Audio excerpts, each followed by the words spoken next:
Title: The Scientific and Profound. Traditional Oriental Culture 5. The Implicit and Explicit.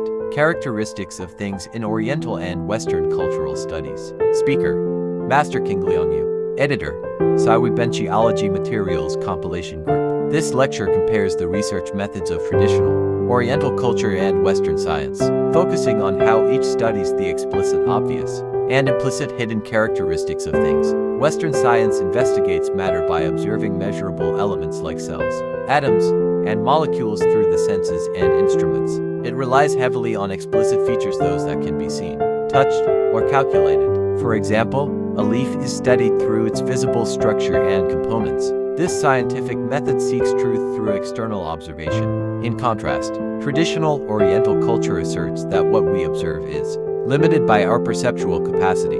Things possess both explicit and implicit aspects. While we may perceive the warmth of fire or the heat of a fever, we overlook their hidden coolness, which can be experienced through inner cultivation or meditative positivism.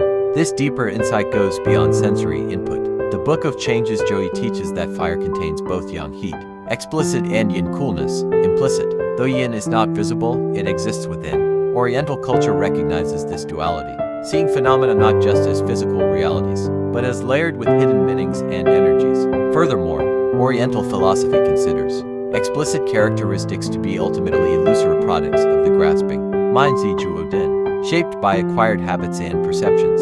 These illusions are likened to dreams, illusions, bubbles, and shadows.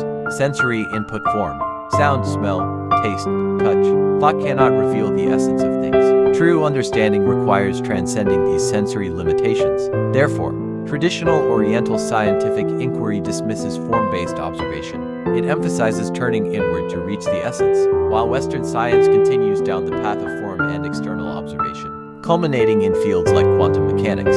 This divergence reflects two cultural paths. Oriental culture negates the sensory foundation, while Western culture depends on it. The speaker compares this to two people setting out from the same home, but turning in opposite directions. Human cognition, composed of consciousness and the subconscious, allows for only two research systems, Oriental and Western. Understanding both is essential. Since both are human constructs, they can and should be integrated.